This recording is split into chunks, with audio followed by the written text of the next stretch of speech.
This is a Broadway Junction bound hour train. The next stop is Wilson Avenue. Stand clear of the closing doors, please.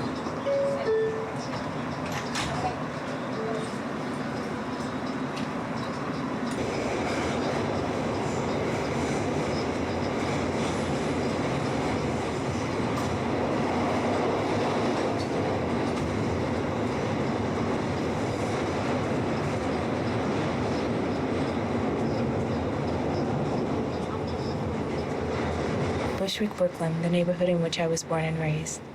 This is the train I took almost every day to school, to my first job. I actually had a gold chain snatched from my neck when I was 17 years old on this train coming home from school many years ago. When I was a young kid, my siblings and I would get so excited when the train left the tunnel and opened up to the light of day. It can be quite beautiful.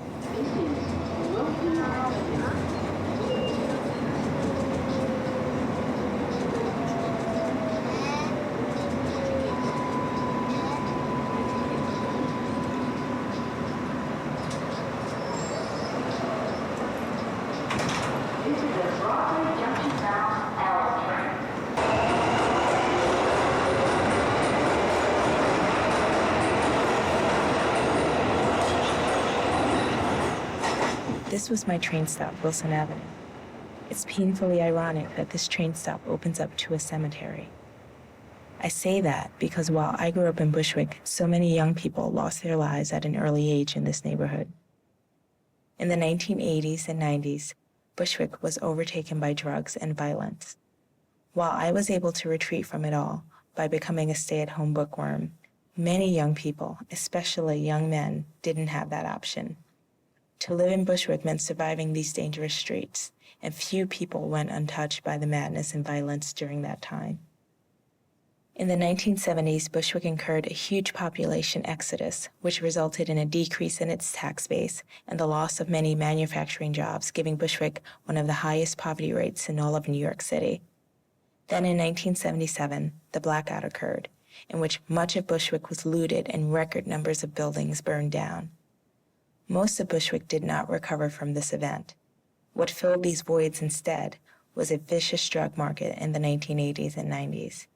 During that time, unprecedented numbers of people were killed and incarcerated in Bushwick. It was just part of life here.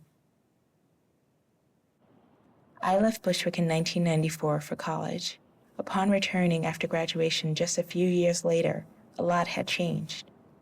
The gun violence and drugs that had been an everyday part of life calmed down. For the first time, huge lots of land that had been vacant, deserted wastelands my whole life were being developed. Housing was being built on every vacant space. What was happening? I began this project to understand what happened to this neighborhood. Why was it the way it was when I grew up here? Why was it suddenly changing? Why did so many people die? Is there going to be a place for the Bushwick residents who weathered the wave of violence with all of these new changes? I also began this project because of what happened on August 17, 2002. While on my way back from a bus trip, I got a call on my mobile phone from my brother. He told me that Mr., who everyone called Pooh Bear, had been killed. The story of the Bushwick in which I grew up can only be told by the people who were there during that time. So here is where my journey begins, to seek answers and to tell the story of Bushwick.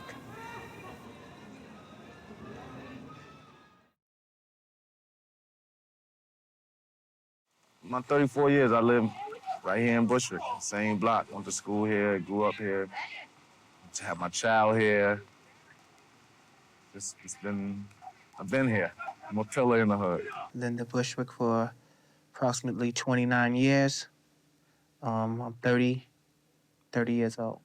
My name is Mark, 32 years old, and I've been living in Bushwick all my life. I mean, I like Bushwick. This is where I was raised, where my kids are being raised. My mother was raised here.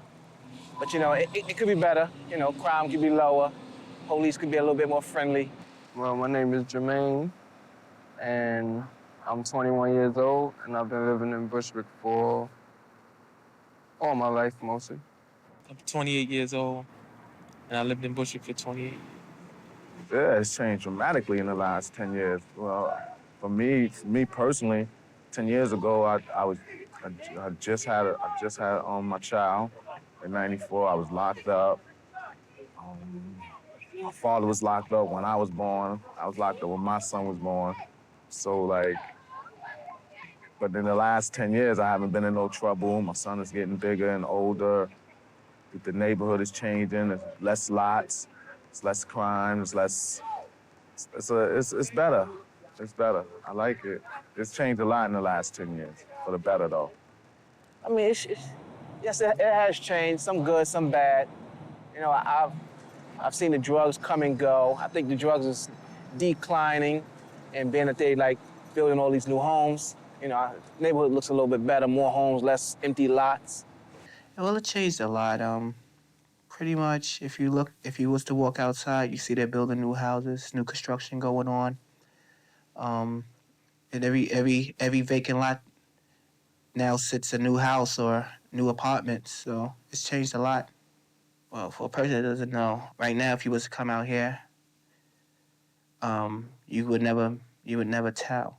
You'll never be able to tell. But 10 years ago, I mean, it wasn't a night that went by without gunshots. Wasn't one night. I mean, I even participated in a few of them. There was ample enough crime going for hundreds of years back then. I mean, back then this neighborhood was so crazy. Every corner there was drugs. Somebody was selling drugs on every corner. It was real bad. It was real bad. It was like, my generation kind of tore this neighborhood up as kids. We kind of like got into everything. There was all kind of shooting going on. I mean, you could every day you was bound to hear gunshots, and you just hope that nobody in your family was shot, or you just hope that they were just shooting in the air. But 9 times out of 10, you would hear that somebody you know got shot, somebody you know got killed. Well, a simple game of basketball. You play basketball, and if somebody didn't get the ball or if somebody missed a shot, they'll go back and want to fight you or do bodily harm to you.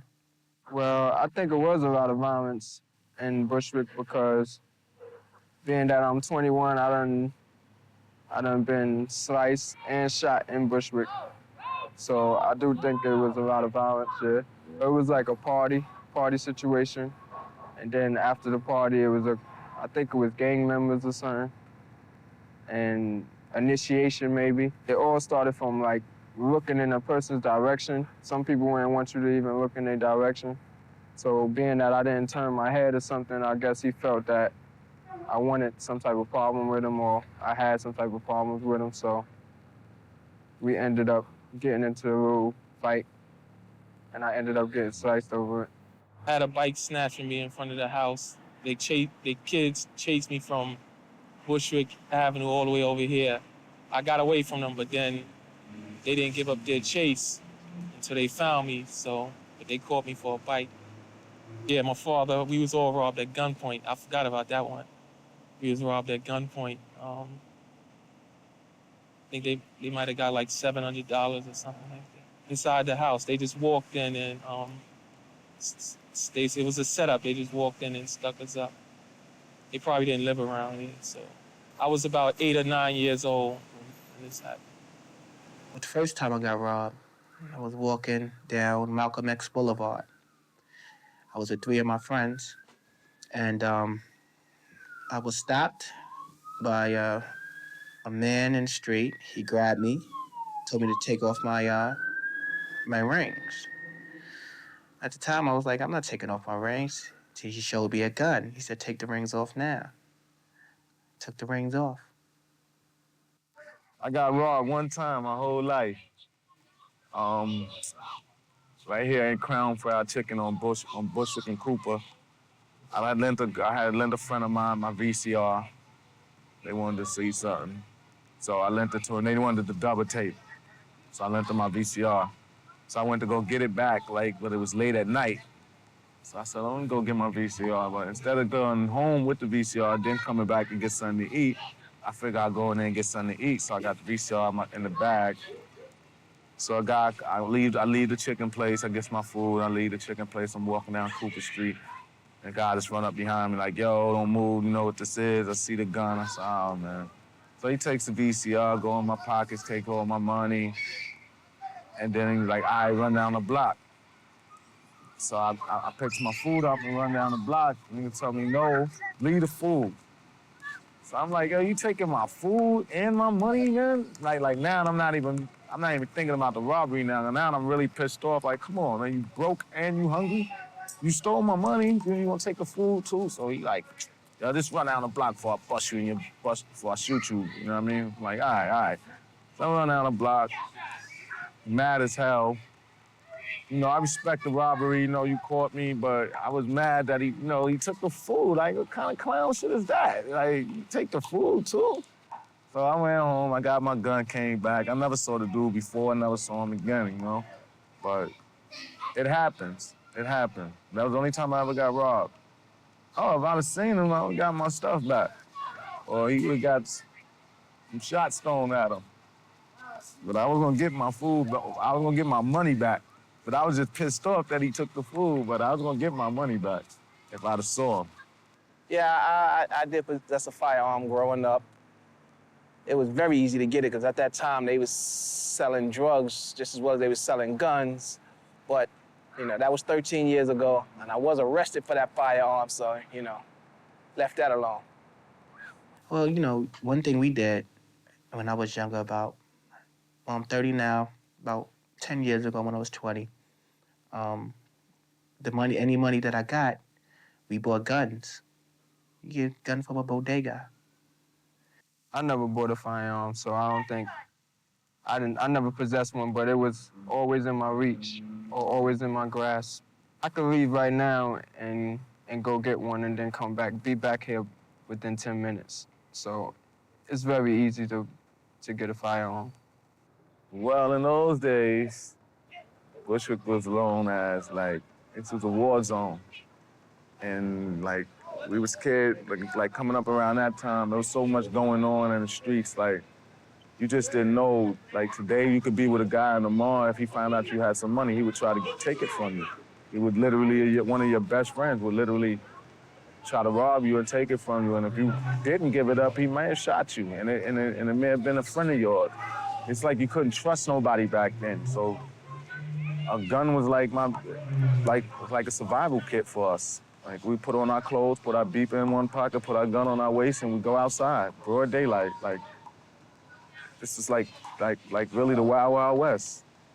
Personal friends, 3 of them is in jail right now for, one is in jail for murder, the other one's in jail, 2 of them is in jail for selling drugs.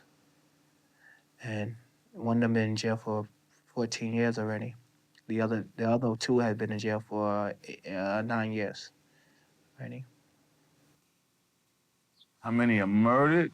Oh, man. I could say over my lifetime, personal friends that I know, maybe 20 of them got killed. And hundreds in jail. Hundreds in jail. But, like, I know personally that got murdered, maybe about 20 of them, 20 close friends. The crack era was crazy. I mean, you felt worried about going to school, not because of the crack, but just the drug dealers, the drive-bys, the shootings, and like I said, my school park was like a drug store. You can get anything over there, drugs, guns, whatever. So I'm more or less worried about stray bullets than something directly happening to me. 1986, 87. That was a crazy time here in Bushwick. The corner stores used to sell crack. That's when it first came out, and it just terrorized this area here. Terrorized it. Corner stores, the corner bodegas were selling crack out of them. They had lines, crackheads waiting to come in. It was crazy. That's when the crime rates and everything went up because crack. I mean, $5, they'll do anything to get that $5. So they was breaking into cars, breaking into houses, robbing people, snatching chains. the crack era really started like in the mid '80s, and it grew on to like the mid '90s, and that kind of like that really tore the hood to shreds. 'Cause crack is like one of the, to me, like from a first-hand basis, I done seen it tear up many a family, including my own. I have two uncles who was using crack heavy. You know what I mean? I sold crack. I saw what crack did. That was just the worst, and it just tore the neighborhood. The neighborhood was so nasty and decrepit. It was really, excuse me. It was really like how the old Public Enemy video, Night of the Living Bassheads, because the later it get, the more crackheads came out, and they'd just be out there with their glazed look on their face, and then crackheads would do anything to get crack. I mean, anything. They would do anything. They would sell their kids clothes and sell their new stuff that they just brought in, like Christmas time. They would have the toys under the tree and then sell it as soon as the kid open it. Once the kid open it, play with it once, then they sell it to you. You know, I done bought couches from crackheads, TVs, guns, jewelry. I mean, it was just crazy. I never saw a drug that made you just give up all of your damn possessions just for that one drug. A lot of my research has been about drugs and disease and law enforcement. So I've done quite a few projects on HIV-related issues in Bushwick, but I've also done projects on other sexually transmitted infections, and I've done projects on things like tuberculosis. Recently, a project on childhood asthma that I participated in briefly. In terms of policing, I've been interested in the impact the police have had or not had on open-air drug markets, you know, and basically looking at what kind of interventions have been successful or less successful on their part, and how this has sort of impacted the drug markets that exist in neighborhoods like Bushwick. In the late 1980s, the police started to crack down on the south side of Williamsburg, and it displaced a lot of the traffic down to Bushwick, particularly the Troutman and Knickerbocker area of Bushwick. And, you know, that vicinity all along Flushing Avenue there in particular was a lot of sex workers got pushed into that area that had formerly worked on the south side, and I sort of went down there following them and following that action that sort of went along with that drug market that began to really pick up speed in that area of the neighborhood. So that was, you know, late 1990 is when I first started there. And, you know, it was a project that we were doing on HIV among injection drug users. And, you know, who was getting it and what were they doing to get it? And, you know, we just needed to know more about this topic. And so we rented a storefront on Knickerbocker Avenue between Troutman and Jefferson, and interviewed about 850 drug injectors in the next 2.5 years out of the storefront there. That was a very interesting experience, I have to say. It was not hard to find them. In fact, we had to beat them off with a stick sometimes. We were paying, of course, for the interviews, but it was rather lengthy. It was like 2.5 hours, and we took blood and urine from people, so it was rather intrusive, but still, you know, that money, the $30, I guess, that we were paying, was very attractive, and so we didn't have any difficulty finding them. But it was during this period that I sort of became interested in Bushwick in general, not just that area, but the surrounding, you know, southern reaches of the neighborhood. A small period of my time, in my life, I dabbled in the drug business. And the money was there. The money was there. But I lost a friend due to it. And that's when I got out of it. And it lasted approximately 1 year when I was selling drugs. You know, I had the money, a lot of money. It wasn't a lot, but about $1,200, $1,500 a day.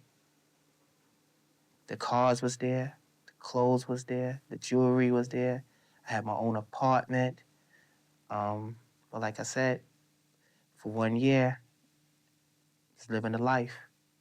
The corporate organizations which offered the most employment in Bushwick were the drug-selling organizations that sold heroin, cocaine, and crack. These were the main three, and they were located in, throughout really, but mainly in the Troutman and Knickerbocker area, in the Putnam Park area, and a couple of other less busy areas along Broadway, for example. There was some activity over there.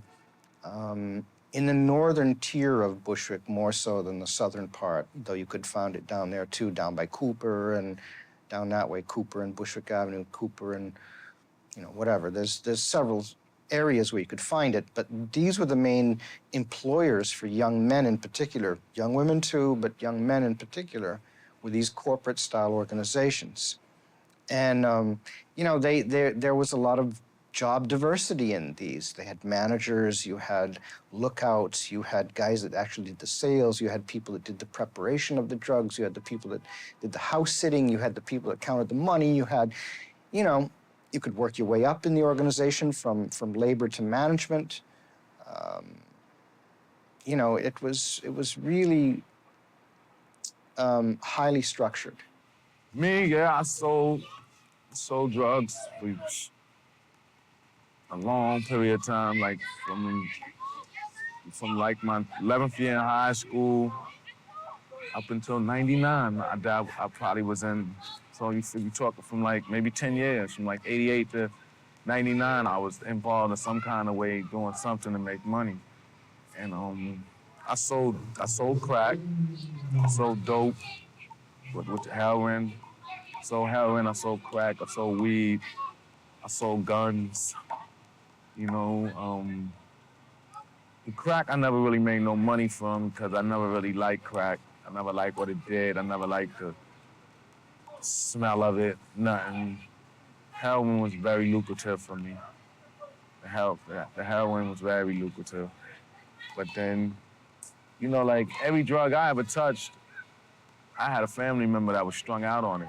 So as I got older, I just lost the whole interest about selling drugs. And I remember that one of the events that really inaugurated the switchover from that chaotic public scene to a much more indoors private scene was a reporter from the New York Times had come out to visit me at that storefront. Mary Tabor was her name. And we went down that block about 5 or 6 in the afternoon. It was just starting to get dark. And she was she was a blonde-haired, blue-eyed girl from, Boston area or something. I think she was from the Northeast, but she was frightened walking down that block. I mean, people were like clutching at us and grabbing at us, and, she was freaked out. And she went back and wrote an article called The Well, and it was about this block and how appalling it was, and it was a 2-day front page expose in the New York Times. And believe me, after that article came out, we got SWAT teams, we got mobile command stations, we got helicopters, we got, cops on horses, we got Klieg lights at night, we had rookies out there, on every corner. There were lots and lots of police for about 18 months after that. And still, it didn't really get rid of the traffic, but it transformed it in certain ways. And that was sort of the beginning and the end of that style of dealing in Bushwick. First time I ever got locked up was 86. And some friends of mine, I was living on Notion and Clifton, some friends of mine robbed this guy for his coat, his glasses, his jewelry, all his money. And the guys that I was with, they were all young kids. They were all young. They were all adolescents. I was the oldest. Me and another guy was the oldest. So we had to go to Rikers Island. The first time I was on Rikers Island, 1986, I was scared out of my mind. 16 years old. I was scared because I had never been locked up before, so I was scared. And then I went again in 93. I didn't stay long. I got bailed out. I paid a fine for the case. Then '93, I got locked up again. Got locked up again in '93 for like about, how you say, what's up? For staring. That's like, staring is like, it's a drug charge. Acted in concert. What happened, the guy walked up to me in Queens and asked me, I was out there hustling, but a guy, crackhead, walked up and asked me who had it, and I pointed and showed him who had it, and then the police came and locked all of us up, you know. They gave me a staring charge, acting in concert with the guy that was selling drugs. So I was in for like a month or so. Then I came home, and before I was telling you, that's when I came home. I was in college, and then I got caught with a gun on Linden and Wilson for reasons unknown. I don't know what I needed a gun. I was at my cousin Gwen. I was at her daughter's first birthday party with a gun. I don't know why. And I got caught with that in '93. I went to court a couple of times, and I stopped going back to court, so I had a warrant out for my arrest for not going to court. So then I started hustling. I left New York, started hustling in Boston. So I went up there a couple of times, everything was all right. Then one time I went up there again with 2 ounces of coke in my shoe and got locked up again. And this time when I got locked up on my son's, at my son mother's baby shower. The day of the baby shower, I got locked up.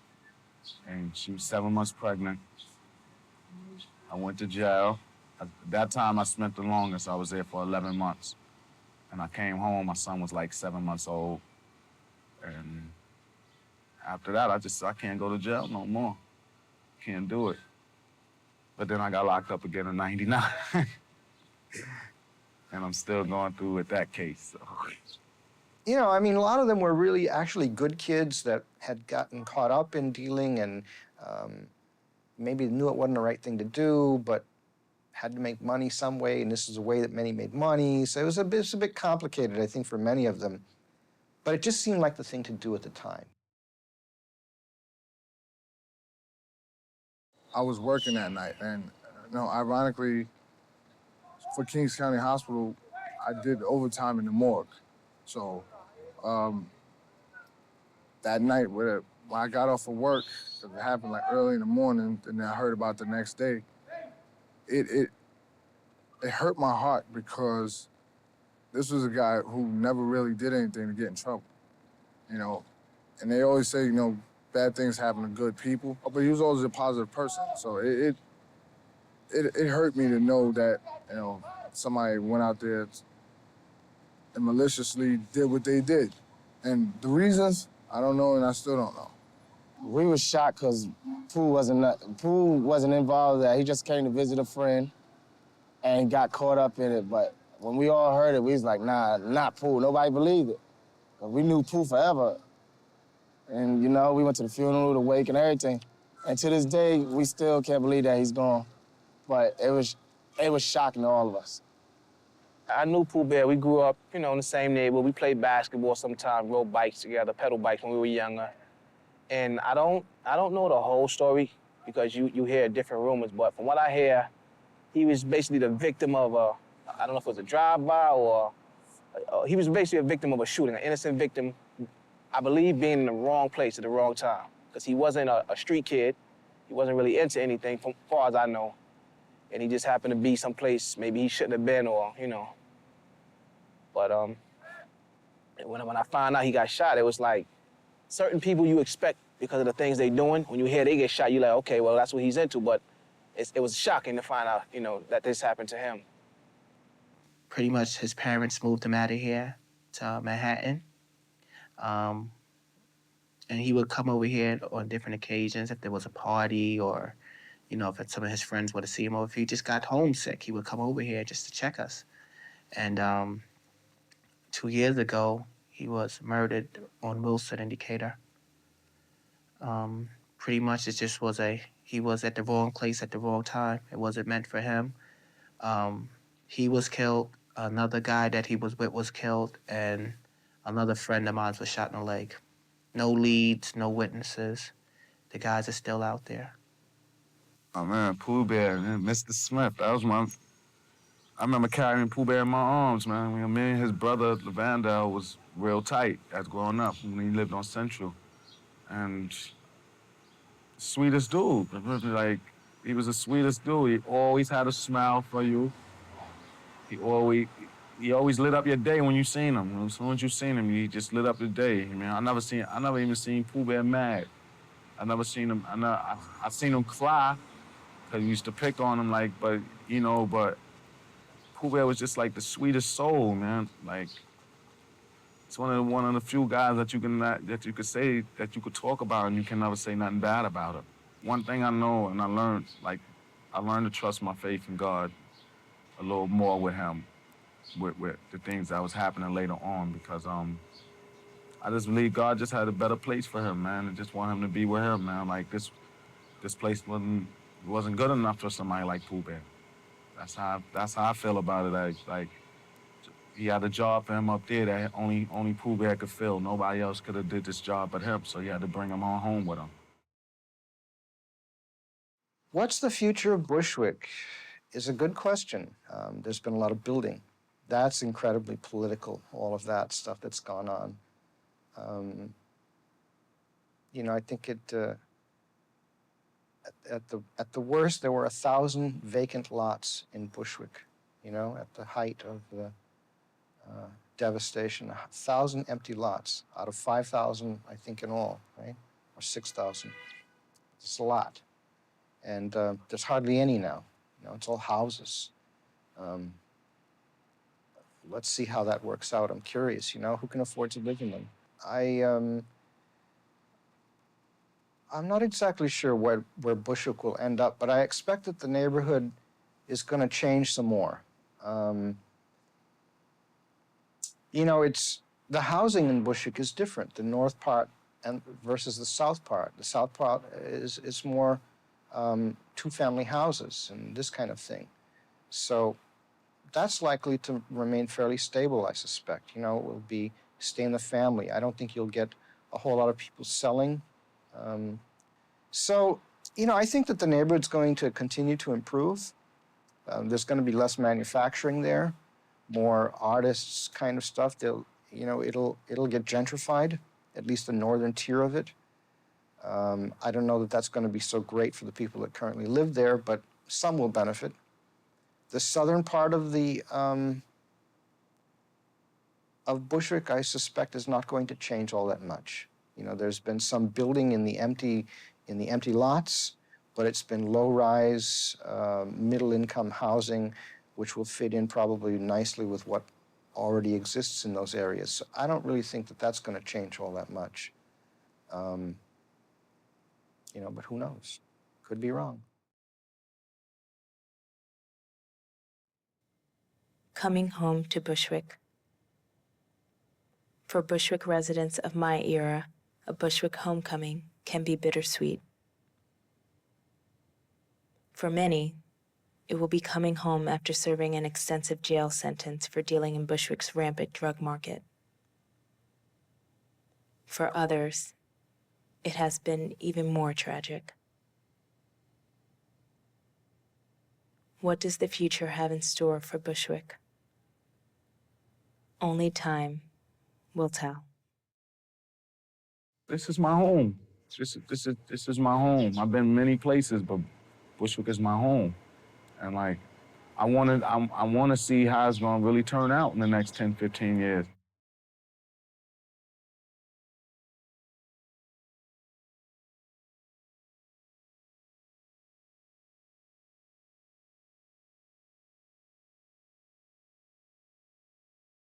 Brooklyn is getting some serious praise from Vogue tonight. The magazine has dubbed Bushwick the 7th coolest neighborhood, not in the country, in the world. Really? It's pretty cool, right? According to Anna Wintour, and she knows, Bushwick's cutting-edge art galleries, restaurants, and vintage music and clothing stores make it the place to be these days.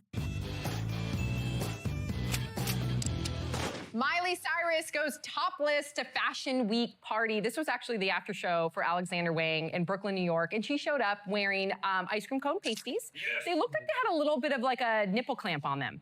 Went topless to an Alexander Wang after party in Brooklyn during New York Fashion Week.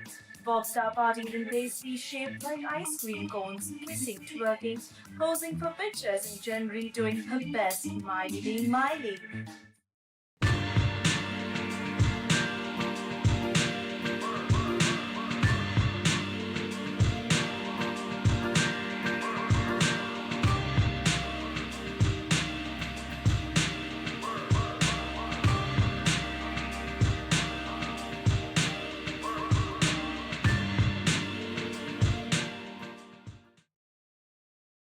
A lot can happen over the course of a decade or two. Children grow up, businesses come and go, and people move away. But generally, we think of residential communities, the places where we grow up, as being stable. So what has actually changed in Bushwick over the years? A look at the U.S. Census statistics might help shed some light. Examining the racial demographics of Bushwick over the last 30 years, the community has and continues to be largely Latino, with 70% of the population identifying as Hispanic. The Asian population has remained steady over the last 30 years at about 4%. The Black population has declined in Bushwick by about 50%. And a group receiving a lot of attention, the Caucasian population, has almost tripled in the last 10 years to about 10%. And what of the Latino community in Bushwick? Although the neighborhood is primarily Hispanic, the demographics have shifted dramatically over just the last 20 years. In 1990, of the Hispanic population in Bushwick, Puerto Ricans comprised a whopping 61%, followed by Dominicans at 17%, Ecuadorians at 7%, and Mexicans at 3%. Fast forward to 2010, Puerto Ricans are still the largest Latino demographic in Bushwick. However, the population has declined by more than half to 27%. Dominicans have increased slightly to around 20%. Ecuadorians are the fourth largest Latino group at 10%, and the Mexican population has grown exponentially, now the third largest Latino group at 15%. But the numbers only tell part of the story of Bushwick. To delve deeper into what is happening, I traveled to Washington, D.C. to sit down with Alan Ehrenhalt, author of the book, The Great Inversion, to continue the dialogue about Bushwick. For the Great Inversion, I looked at 8 cities around the country, 2 in the East, New York and Philadelphia, and Chicago and Cleveland in the Midwest, and Denver and Phoenix in the far West, and Atlanta and Houston in the South. And I looked at Bushwick, a neighborhood in Brooklyn that was changing dramatically as people moved out from Manhattan and out from Williamsburg and Brooklyn and looked for a place where they could afford to live and work. Great Inversion essentially makes a simple point, and that is that as we go forward in this century, the center of cities is going to be where affluent people live, and that is already happening. And poorer people and immigrants are going to live on the outskirts, and excuse me, and that's already happening too.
Well, since the economic downturn in 2008, the percentage of Americans who are homeowners has declined. The percentage of young people buying homes has declined, and they are renting. And the developers are responding to that situation by building more rental properties than condos or single-family homes. That's probably going to be true for quite a few years ahead.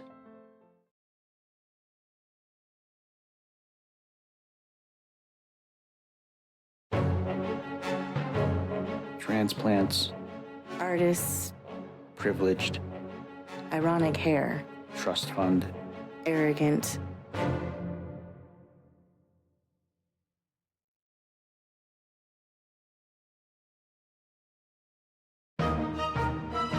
Entitled babies, Unfriendly, angry, minorities, whiny. complacent.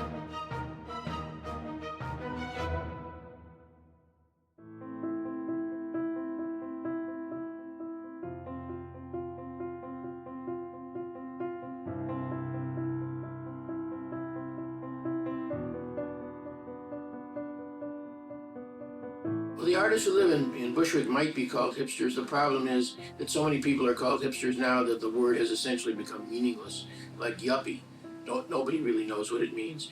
Anybody who is single or in a couple who are members of a couple who move to a neighborhood, if they're under 40, they get tagged with the label of hipsters. So the term hipster isn't really, I use it, but I have to say that it isn't a very practical term, and it doesn't really have a precise definition. My thoughts on the word hipster. A lot of folks think that, you know, I mean, to at least a lot of folks, they see hipster as sort of an artsy type of person, you know, alternative, you know, non-conforming or whatever.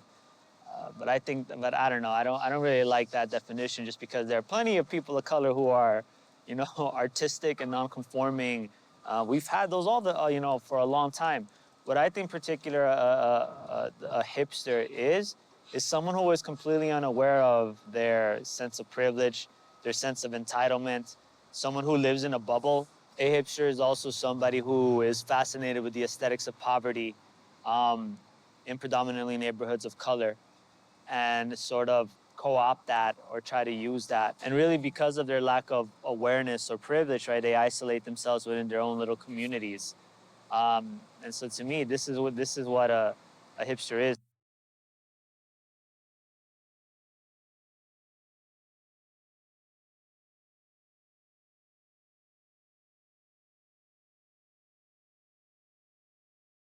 My name is Will Hiron. As a tenant advocate and an organizer, one of the things that I also do is I go into buildings where landlords are harassing tenants or threatening tenants with eviction, or where major evictions are happening.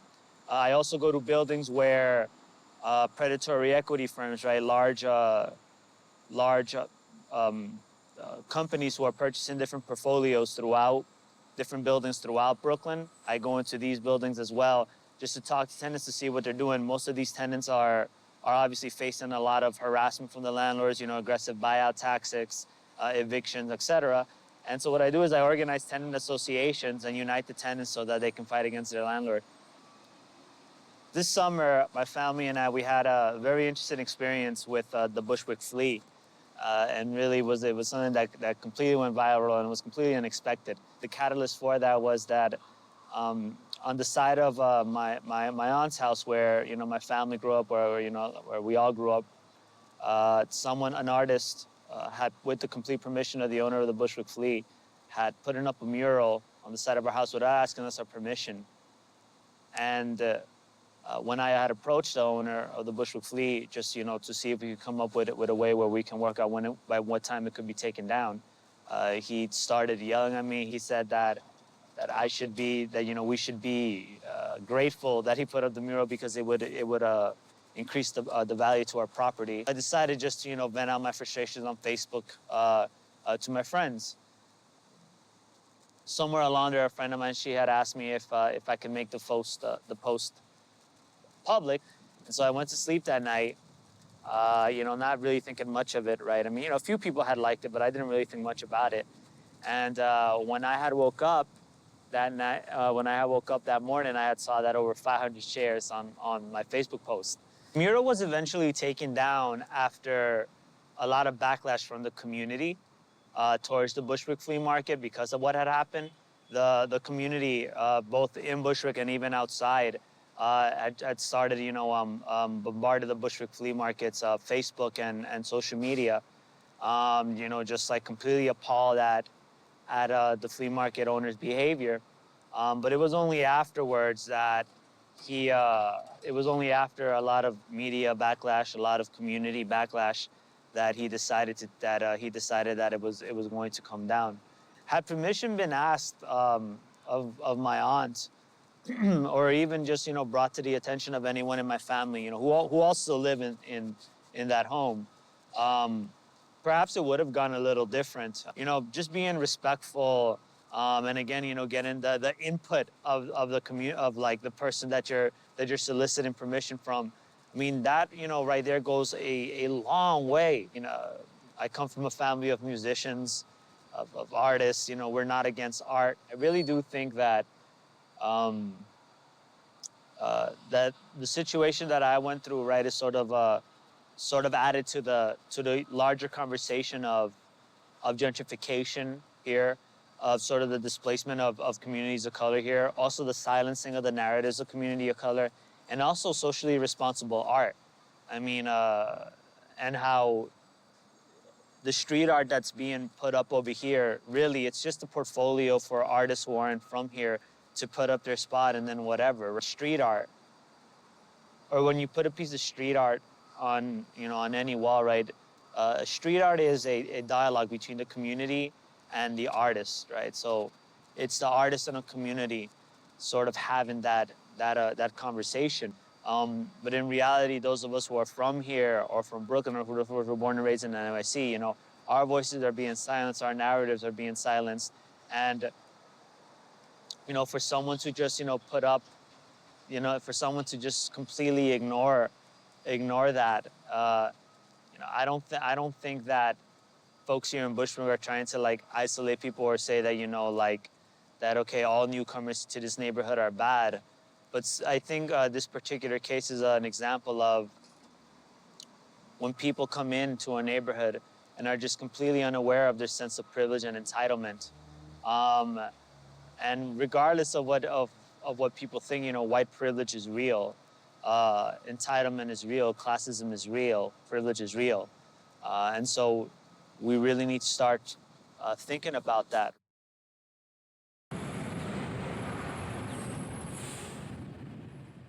Now, 10 years after the completion of the first part of this film, where is Bushwick today? Yes, it is evident Bushwick is a community in the midst of rapid transition and some uncomfortable, sometimes divisive growing pains. Many people have asked me why revisit this film project. And my answer to that is, for me, it's about a need to tell the story of the Bushwick in which I grew up, to accurately document the narrative of my generation, and to add this narrative to the vibrant story that is Bushwick and New York City as I know it.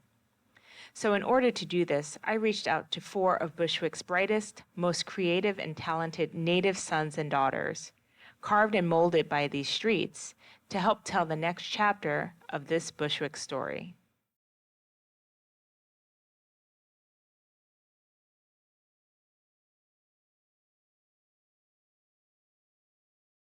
My name is Vanessa Martir. I am a writer, educator, essayist, fiction, poet, etc. Yeah. Yes, I did grow up in Bushwick. I was there in the 1970s, 1980s, on Palmetto Street, right down the block from the KFC, the Myrtle White Claw stop on the L train. I do not live in Bushwick anymore. I left when I was 13 to go to boarding school. I am an ABC student, a better chance. But my mother lives in the same apartment on Palmetto Street. She still lives there. She's one of the few people who hasn't been priced out yet. I went away to school in Wellesley, Massachusetts. I mean, imagine that. Bushwick, Brooklyn, to very white, upper middle class, Wellesley, Massachusetts, in the fall of 1989. I mean, I look back, I know that it's one of the defining decisions of my life because I was able to experience a different world and have access to an education that just wasn't available to us in Bushwick then. But it was also extremely hard. I went from a neighborhood that was a pile of rubble to a town that was, you know, houses, mansions, you know. And I mean, it was the first time I lived in a house. I lived in a dorm on the Wellesley College campus. So, I mean, it offered me so much, but at the same time, it was incredibly difficult because of issues of race, issues of class. You know, when you are going to school with people who get a car when they turn 16 and, you know, you figuring out how you're gonna get a pair of sneakers, and you are at that like impressionable age, you know, your teenage years, it's tough. It's tough. But, I mean, that's when I became like a writer, and I grew into myself outside of, you know, of this neighborhood that I grew up in, away from my family. You know, I learned a lot about the world. So I would do it again if I had to, absolutely. My name is DJ Evil D. I'm one half of the production group The Beat Miners, 1/3 of hip hop group Black Moon, and co-owner of Beat Miners Radio. It's some of the artists that I've produced, remixed, that I've worked with. Eminem, Tribe Called Quest, De La Soul, D'Angelo, Missy Elliott, Next, Mark Morrison, Terror Fabulous, Joe, Big Daddy Kane, of course, Black Moon, Smith & Wesson, Helter Skelter, OGC. Yeah, it's a lot. Rest in peace, Sean Price, by the way. Yeah, that's just some of them. Yes, I grew up in Bushwick, and I still live there today, and I'll probably live there forever. My name is Danielle DeJesus. I'm an artist from Bushwick, Brooklyn. My mediums are photography, painting, and etch-a-sketching. I grew up in Bushwick on Jefferson Street, was born on Wilson Avenue. I no longer live in Bushwick, but my mom still does. It's hard to keep up with the rents in Bushwick, so there's no way that I can do it there. I'm Spain known as, I'm also the graffiti artist, graffiti writer / graffiti writer DeJesus Saves, NYC. And my profession is graffiti art, gospel hip hop, and street ministry. Oh, my parents came here in the 60s, and I was only 3 years old. You know, they decided to move to Bushwick, you know, back to the neighborhood. I got Spain through Bushwick High School back in '90. You know what I'm saying? I used to speak Spanish, you know, with certain people, and they thought I was white at first. So they were like, oh, you know, you speak Spanish? Yo, you from Spain? I'm like, nah, you know. So everybody started calling me Spain. That's how I got the nickname. Everybody started calling me Spain. So started off, you know what I'm saying, like, tagging Spain on the walls. This was back in '90, '93. My first novel was called Woman's Cry. And it's, you know, semi-autobiographical. I do write about Bushwick. You know, the protagonist, her name is India. She is from Bushwick. And that was my first novel. It is published. I've published since, dozens of essays, and I co-wrote a book, a social activism book for young social activists. Do Something, a guide for young activists, something like that. I always forget the name of it. I also have another novel that needs some more editing, but I walked away from that book because memoir took over. I've been trying to write this book for about 7 or 8 years, and what I realized is this book is really about being an unmothered woman. I thought the title of it is Relentless, but I think it might be the original title that I have for the memoir, called A Dim Capacity for Wings, inspired by an Emily Dickinson poem. Beat Miners wise, Beat Miners consist of myself and my brother, Mr. Walt. He's actually my older brother. But Beat Miners started off, production started as, every DJ is a producer, whether they know it or not. When you take 2 copies of a record and you cut it back and forth, you're actually producing that version of the record. And it basically started, I might as well say when I started DJing, 1977, 1978, And basically it started, my brother was DJing at a party and I was jealous because he was getting all the attention. And I started DJing because I wanted that attention. And that's how Beat Miners started. Growing up in Bushwick, it was, when I grew up in the 70s, 80s, and it was, you had your gangs, your crews, your gangs, your cliques, whatever you would call them. And it was rough at the time. Bushwick was rough. It was a lot of drugs, there was a lot of things going on out there. And, but as I got older, it got more calm. I think it's just a progression of how things was going. Like when I grew up, it felt like the city didn't care about Bushwick. We had a park across the street from my house. They didn't take care of it. But it's like as I got older, things started changing. But growing up, I feel that I had a regular childhood. So I am a photographer first, and now I paint, and I do etch-a-sketch work as well.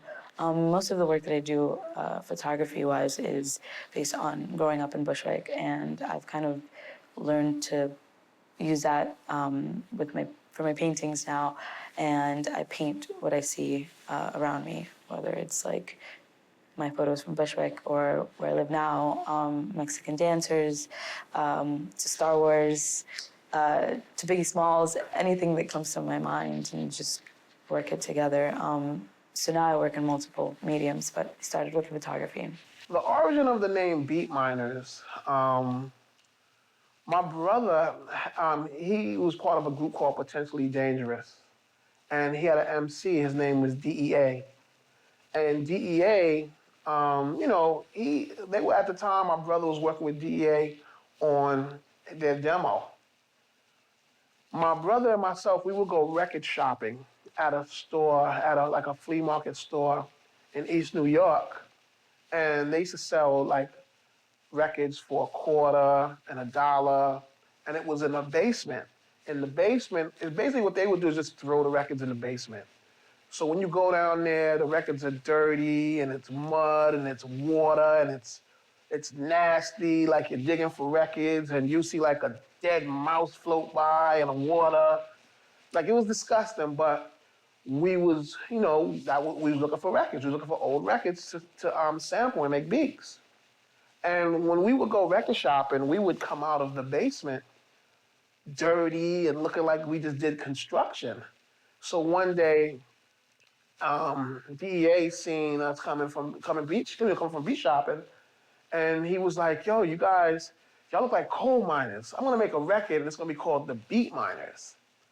And DEA made the record, and my brother liked that name, the Beat Miners, so much that he took that name for his production company, which is now our production company.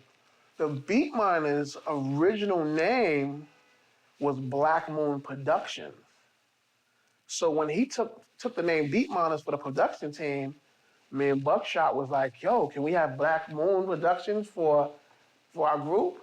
And that's how the Beat Miners name came into play and Black Moon came into play. At the time, I lived on top of a pharmacy, and it's still there to this day. And this was back in the 80s. And mind you, the 80s was like, in Bushwick, it was like, wow, man, you had drug dealers right on the stoop, that controlled the whole block. So at that time, being a Christian was kind of like, for a lot of people, it was embarrassing. There was many people that would say, "Oh, I'm not a Christian, I can go to church," and, "Oh, I'm cool, I ain't down with that," just so they could fit in. But I had no shame in my game, even since that time. When they would laugh at me, I would just put my Bible up high. Be like, yeah, I go to church.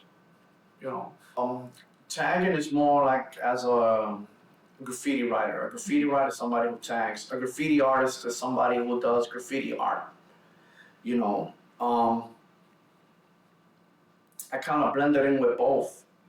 Because before I started piecing and doing beautiful Jesus Saves pieces, I started tagging all over. You know what I'm saying? Like in '95, I started writing Jesus Saves all over Bushwick, and then from there, then started hitting up LES and the Bronx, then Washington Heights, Harlem, you know. And I've been going through, you know, all over Queens, and I've been doing this for the past 15, 20 years, just going every year. I just used to do the same as a routine, so it's to a point where nobody couldn't tell what neighborhood I was from, because I actually had every neighborhood, you know, in New York on lock, you know, according to what people say. But as for being a graffiti artist, it's just like I used to go to 5 Points. It was called Fun Factory at the time, and I used to practice there. You wanted to travel, I wanted to paint in other countries, I wanted to paint throughout the U.S., and didn't think it was possible, but you know, God opened up doors. God was able to make it possible for me to actually travel to all these states and overseas, and you know, to paint. And sometimes I would be somewhere like in Europe, and I'll be like, wow, I can't believe I'm here, and I'm actually like out here painting, doing a wall. You know, got me some recognition as a graffiti artist, but more as an as a graffiti evangelist as well, because you know, for the fact that you know I was raised in church, so you know I'm trying to like blending a little bit of everything, you know, something positive and something to give people hope. Ain't nobody knew who I was for a while, so then all of a sudden they caught me. Yo, that's you, yo, you're doing your thing. And then I started chilling with more writers, graffiti writers, and I just started tagging with them until I went and crossed with a lot of graffiti writers that was telling me like, bro, yo, you calling yourself Jesus, you think you're Jesus, this is that, and that, it's a message. And then I had a lot of people telling me like, bro, how are you gonna include religion to graffiti? Graffiti is hip hop, bro. You're dirty in the name of God, bro. You're giving, you know, like people were telling me a lot of things. Yo, how is it that you're mixing Jesus saves, but then you're doing graffiti? Like, you know, your graffiti is a crime. But I said to myself, well, you know, I had that side telling me that, but then again, I had the other side telling me like, bro, you don't know, I had a bad day, and I saw your message, it uplifted me. Had people telling me like, yo, you know what, because of your tag, it just made me think about God. Yo, your tag made my day. Then I had other people telling me like, yo, you know, I used to go to church, and when I see your message everywhere, I feel like God was talking to me. I'm not Jesus Saves. You know, I let them know like, bro, don't call me Jesus Saves. I'm Spain. You know, call me Spain. You know what I'm saying? Like, don't call me Jesus Saves, man. I just write that. That's just a message. You know, looking back now, I think I became a writer in my backyard in Bushwick. We lived on the first floor, so we had access to the backyard.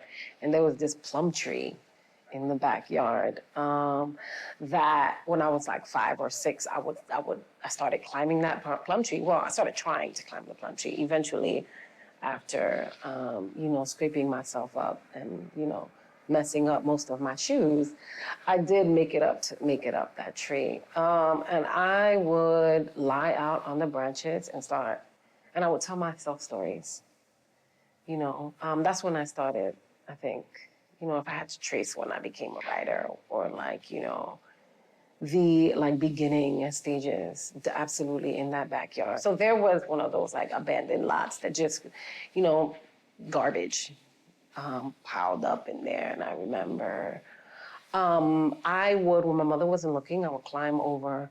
There was this like dilapidated fence that, you know, had holes in it that you could very easily get into the lot. So I was an adventurous child who apparently, you know, liked to court danger. And I would go into that lot and I would imagine myself, you know, like climbing over all these, like, there was like plywood with like rusted nails poking out and license plates and tires, just like piles of trash. And of course, the crack vials and the hypodermic needles, and I would just climb through that. And I would imagine, this was the era of like Indiana Jones, and I would imagine that I was like the female Indiana Jones, and I was going in, and I was an archaeologist and just, exploring these new worlds. So I think also in that junkyard, I think that's where I became a writer, or I started writing or telling myself stories. I missed the feeling of home. When I go back, it's different. It's not, it doesn't have that feeling anymore. There used to be this like electricity to the neighborhood, this like current to the neighborhood. You would get off the stop on Myrtle Wyckoff, and it was, the Piragüero knew my name, Miguel, he's the guy who sold Piragua, the shaved ice treats. And everybody knew each other. There was this like community, there would be a largely like Black and Latino neighborhood. And it's not like that anymore, so many of the mom and pop shops have closed, people don't know you by name, people don't talk to each other in the street, so that kind of like feeling of home is gone. I miss that. I mean, make no mistake, well, I say I miss Bushwick and I talk about how gentrification has really changed the neighborhood. I don't want to romanticize, what we grew up in. Bushwick was dangerous. It was, rubble for blocks, it was dirty. There was crack in the mid-'80s. Once that hit the neighborhood, it destroyed families, So I won't romanticize that, but I will say that there was also this sense of community in the neighborhood that, people knew each other and, people looked out for each other's kids. And that was a beautiful part of the neighborhood. I won't say I would raise my daughter there, if it was like that now, but it was home. It was what we knew. And no matter what, there's this like connection that humans have, I think, to where they come from. It's like almost like, an umbilical cord. There's just this like connection, almost like a maternal connection to where we come from. Like I said, I began in 1995. The story behind that was that I was raised in church, but in my Bushwick neighborhood, it was full of graffiti, so I was also inspired with graffiti. You know what I mean? So, Jesus came in, like, it kind of like merged, the Gospels, then graffiti is kind of like just merged in together to a point where I decided to just write Jesus Saves. At first, I didn't know what to write, but I wanted to make sure that if I was to write something on the wall, it had to be gospel related. Because everywhere I went, I started seeing churches that says Jesus Saves, and I took it as a sign. Like back in the days, Bushwick hip hop wise, like back in the days, when I was young, I was just chasing the block parties. Like if I seen a block party going on, I ran to the block party to see the DJs. Back in the days, you had Monzy D, you had Park Sounds, you had Too Quick, you had Charlie D. My brother, of course, played a part in Mr. Walt. Back then, he was DJ Slice Nice. Wow, is he gonna kill me for that one? These are the guys who I would see doing parties. They'll be doing block parties around the way. Monzy D and Too Quick, I think was the first guys I see that made a record. The name of the record was called Intelligence. And Intelligence was played on 94.7 Kids back in the day, which, your records on the radio, that's bananas. Monty D is also the guy that taught me how to record. He was the first guy that I ever seen with a 4-track. And he's the first guy I ever seen with professional turntables and calzone cases with the mixer of the day, which was the GLI 700, 7000. I'll probably get that number wrong, but nevertheless, he was very professional with his, and he was already making records. So, by watching him, I learned, by watching him and learning, by seeing what he does, I meant to say, I learned how to make records. Also, living in Bushwick, we had Daddy-O, and I think Daddy-O and another member of Stefanie lived in Bushwick. They're not from Bushwick, but they lived there, like when they started blowing up. But, Bushwick, it's a lot of people in Bushwick that was doing that, that had talent. There's a lot of people in Bushwick that was DJing at block parties and rapping at the block parties and doing their thing, So Bushwick always had their hip hop scene. I was putting together a talent show in Bushwick High School, and my boy 5FT, like he was like the best dancer in the school. This guy was always dancing around. He had his Walkman on, and he's always dancing to some hip hop or some house record. Like he was that dude. And when I was putting the show together, I seen him and I was like, look, Five, I need you to be in this show. Yo, I need you to dance in this show, cause yo, you that dude, and I know if you do it, everybody else gonna rock with it. He was like, yo, I have no problem with doing that. I need to bring my partner to the show. My partner needs to be in the show with me, but he doesn't go to Bushwick High School. So I told Five, look, bring your dance partner to the crib, and we'll sit down and we'll work everything out. So later on that day after school, Five comes to my crib with his friend Kenyatta. Kenyatta walks into my house, looks around, and like we used to have a whole bunch of crates aligned. The whole walls would be aligned with crates of records. So when he walked in, the first thing he said is, "Yo, you got a lot of records." And he's seen like the turntables and the 4-track machine, and he was like, "Yo, I rhyme." And I was like, "Word, yo, you rhyme?" And we all started talking about music. And I gave him a beat. He wrote to the beat. And right then and there, that was the beginning of Black Moon. Kenyatta happens to be Buckshot. Five is 5FT of Black Moon. And myself, and at the time, we had another partner, my boy Finster, who's with another group, Finster Bundy. And that was the beginning of Black Moon, right there in my kitchen/studio.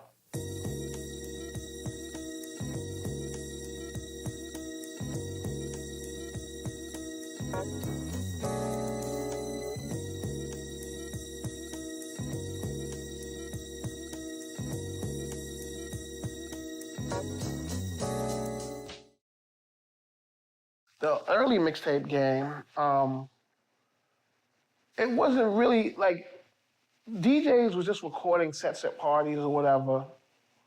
And like with myself, when I started really getting popular around my way, people would always ask me for tapes. So what I would do is I would just sit home and make these mixtapes. And, as I was making these mixtapes, I was selling them here and there. It started really getting popular. Around that same time, I took a trip to Harlem, and I met Kid Capri's cousin, and I received a Kid Capri tape. I listened to the tape, I'm like, yo, this guy's talking too much, he's bugging out. Shouldn't be that much talking on a mixtape, it's about music. But what happened that changed my whole thing was, as I said before, I was selling tapes. I was talking to a girl at the corner of my block. This guy drives up and he's playing my tape. I hear my mix on the tape. If you made something, you can identify something you made. So to impress the girl, I walked up to the guy and I was like, "Hey, what's up, brother? Yo, who made that tape?" And the guy looked at me and said, "Me, sucker," and drove off. And the girl laughed at me. So I took it upon myself. I said, "Look, I need an ID on my mixtapes." And I bumped to my friends, sat down with my friends, and I was like, "Look, I need to make an ID or something so people know it's me on my mixtapes."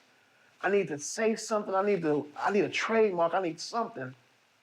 And we sat there thinking of stupid things to say. My friend Butter L was there. Butter L's mother comes around the corner to get him so he can go home and eat. She doesn't really know English like that. So she's like, Luis, come home and eat chicken. So we're laughing at him. Luis, come home and eat chicken. Ha, ha, ha. Somehow, Luis, come home and eat chicken turned into Evil D is on the mix, come on, kick it, which is my trademark to this day. And it's like, yo, when my friend Dominique said it to me, I think the light bulb went off. I went home, made a tape. At the beginning of the tape, I was like, Evil D is on the mix, come on, kick it. As soon as I did that, I put those tapes out, started sounding like crazy.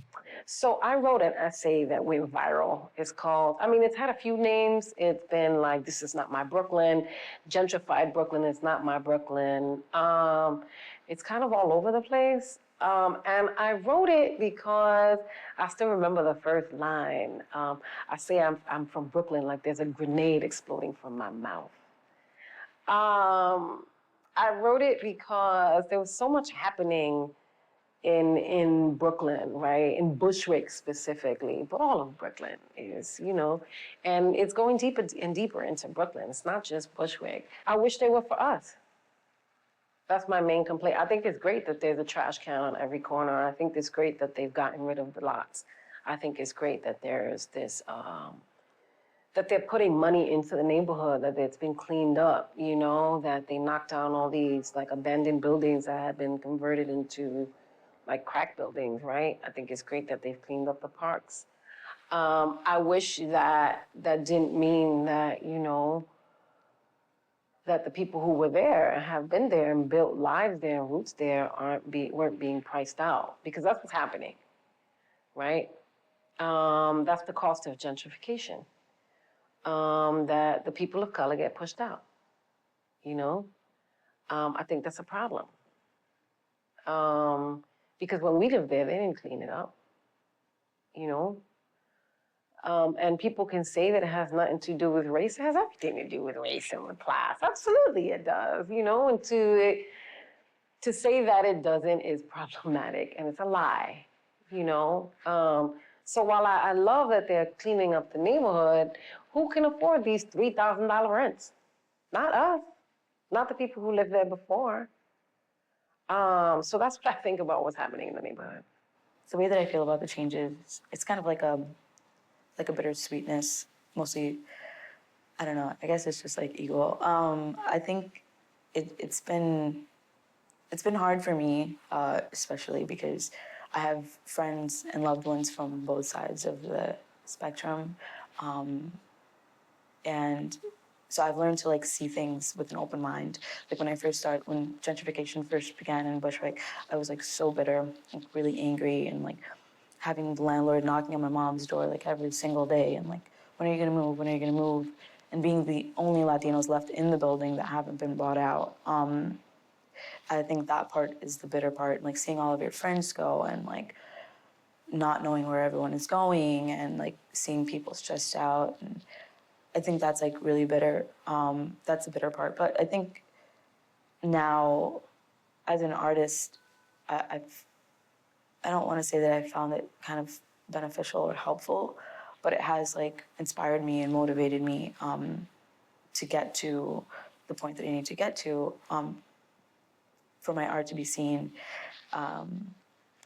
in the same light as everyone else that's moving in, all the new artists. It's time to put Bushwick artists on the map, and I think that's where I am now. And I feel if art wouldn't have come into Bushwick, I maybe wouldn't have gotten a lot of the opportunities I have. And now that I have these opportunities, I'm able to show kids that grew up or are growing up in the situation that I grew up in, how to make things happen for them as well. So it's kind of help myself to help others. When I started in the 90s, there was no such thing as Bushwick Collective. There was no such thing as people coming out here to paint like they're doing now. back in the 90s, graffiti was more, it was hip, you know. Back in the early 90s, you know, you had people doing characters, especially in the 80s, you know. Majority of people was doing hip hop characters with the fat laces, Adidas with the fat laces, you know. And then the 90s kind of like evolved, it changed.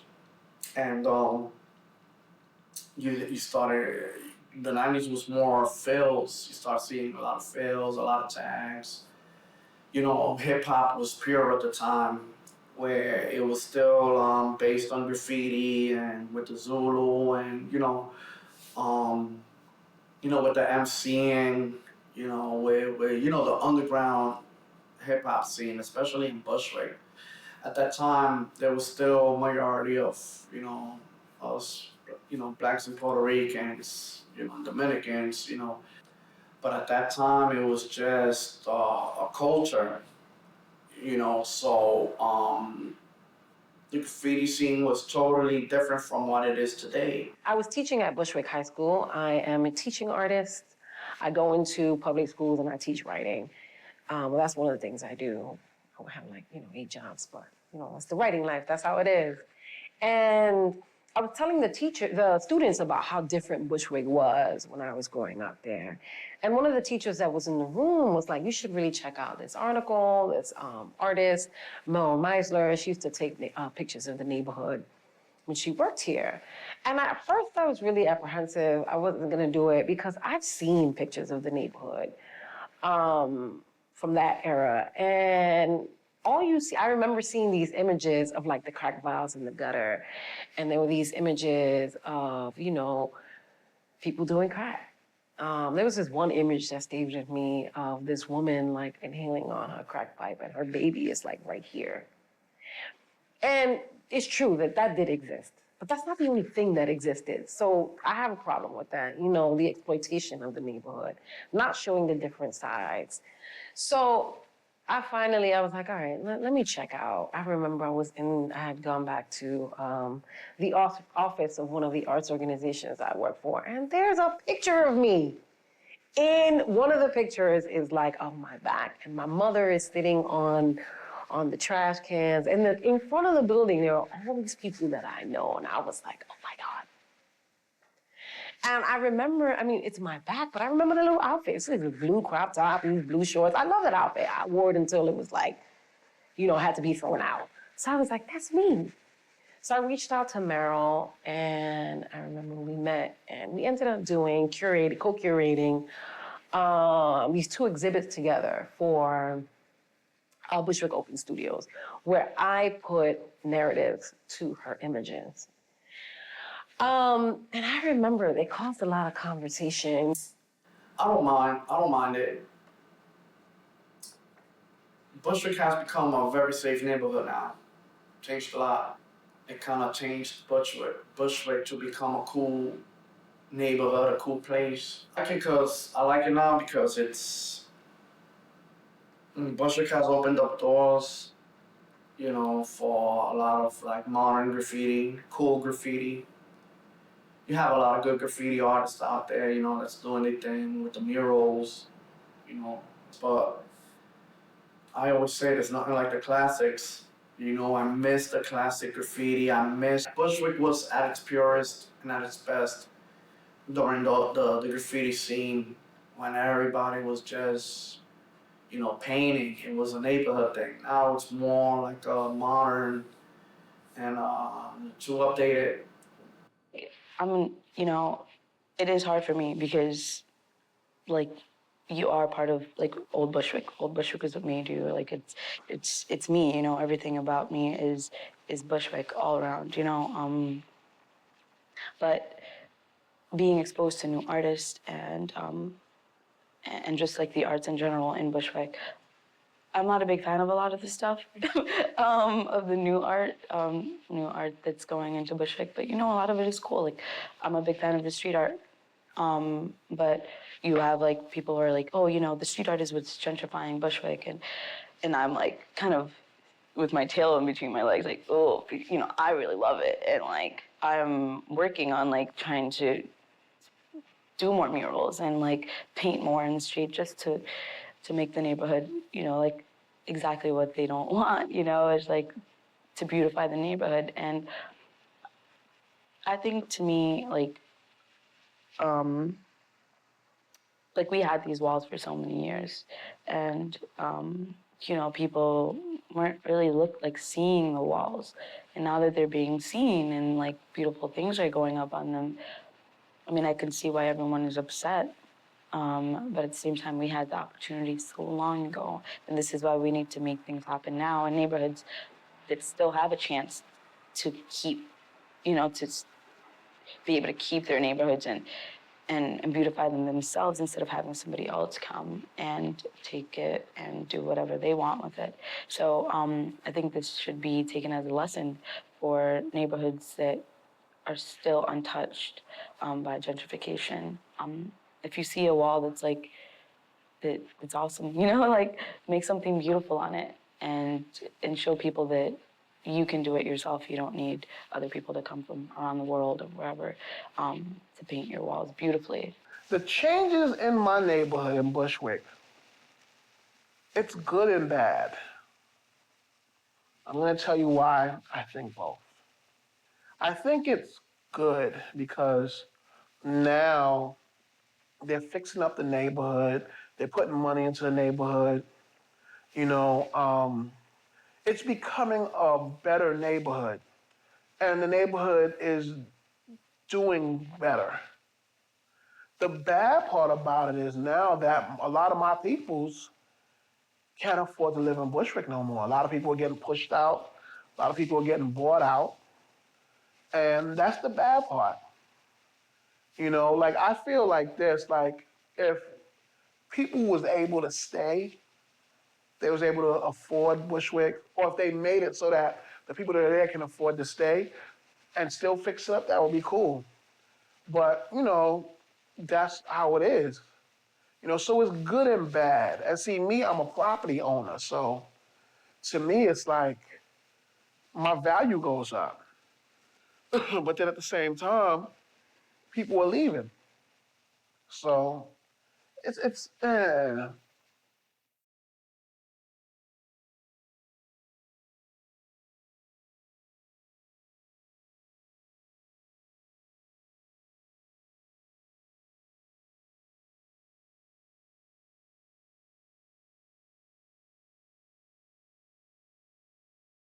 If you're a young artist, I think you should absolutely leave New York City as quickly as possible and come to Detroit. I mean, you can buy a house here for $16,000. If you don't like it, double your budget, you know, and then double that one again. You know, the opportunity here is substantial. My name is Robert Elms. I'm the executive director and founder of Galapagos Art Space, and you are now in Detroit. Galapagos began in the early 90s in Williamsburg, Brooklyn.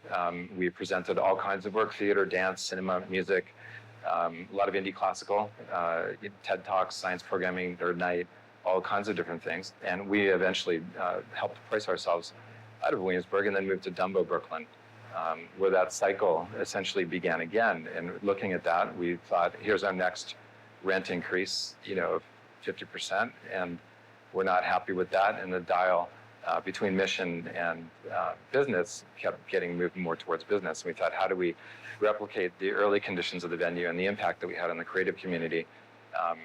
And frankly, where do we do that? And so we came upon Detroit, Michigan as the place that we thought could be an effective space in which to do that. And now we're here. So we moved to Detroit, and we left New York for a very simple reason, which is cost. Cost is the ability to create time in the end. And if young artists don't have the time to present and create their work on a cyclical basis, meaning they're doing this over and over again and really honing their craft, then they're not going to have a career. New York City, young artists are literally bouncing off the perceived costs of arriving in New York. It's not an effective place to be a young artist because you're not spending time in a studio. You're unlikely to have a studio, and you're likely to work 40 or 50 hours a week in another industry to support your presence in New York City. But the best and brightest young artists aren't going to sacrifice a career to be around the tall buildings in New York, nor were we going to sacrifice the mission of the venue, which is to grow artists from the emerge to the mid-career So that's our function. We do that over and over again. So we take people, we sort of sort after the beginning, and we move them up to the midpoint in their career.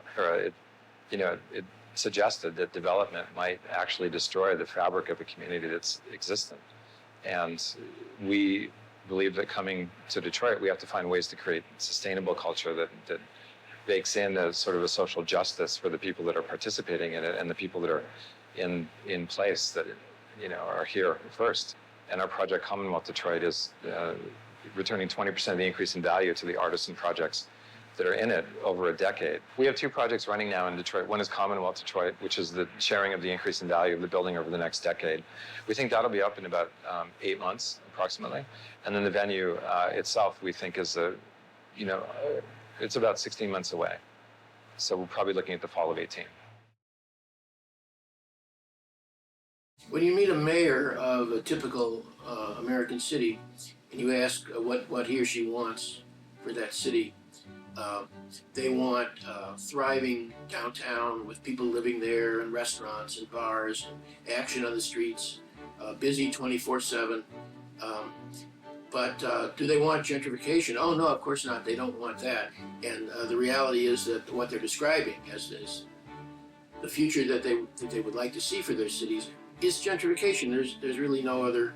You can escape it by not using the term, but really what they want is gentrification. They just want to call it something else. That seems to be the pattern. When I was in Bushwick working on this book, it was still a pretty affordable place.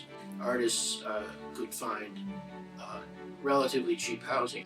I think that Bushwick, following in the path of Lower Manhattan and Williamsburg and Brooklyn, may get bid up and become expensive in the coming years. And it may then be that artists aren't going to be able to afford to live there. It seems impossible right now, but it could very well happen. Neighborhoods like Wicker Park and Bucktown in Chicago that were really revitalized by artists in the 70s and 80s are too expensive for artists to live in right now. They were too successful.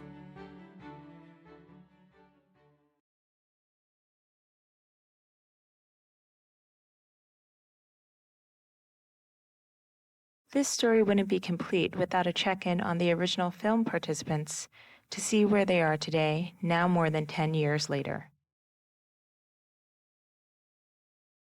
I'm 28 years old, and I lived in Bushwick for 28 years. No, I'm not living in Bushwick today. I live in Canarsie now. I'm in the Canarsie section of Brooklyn now. They sold my father's house, and I couldn't afford to live in Bushwick anymore, so then I moved to Canarsie. It was more affordable. In Bushwick for approximately 29 years. I'm 30 years old. Actually, yes, I'm still living in Bushwick. I'm actually right up the block. And hopefully, everything works out. I'm going to stay in Bushwick owning something.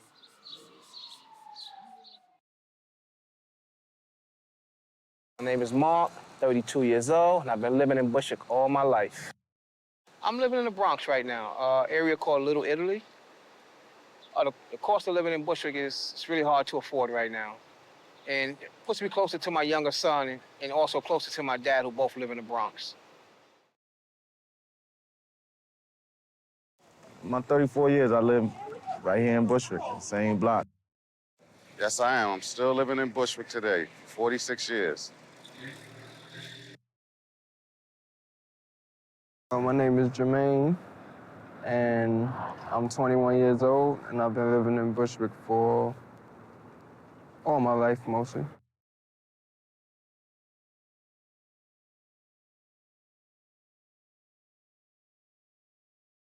The phrase of give me your tired, your poor, your huddled masses yearning. Do you feel as though the country is still that place where immigrants, people who are beginning life or are looking for a life in another place, is it still the same place? Is this still a place where you can come and begin, and is it still as accessible? This is still a country of opportunity. It's just not a country of opportunity if you want to live in San Francisco or New York or Manhattan or Seattle. If you want to live in Milwaukee or Cincinnati or Pittsburgh or Buffalo or a whole lot of other places that are starting to come back, or well on the way to coming back, sure, you can find a place to live and you can afford it. The gentrification has not reached the point where the center of most American cities is unaffordable. It's affordable. The phenomenon that has taken place, what we call hypergentrification in Manhattan, in San Francisco, in Seattle, in parts of Boston, that's something different, but it doesn't apply to most American cities.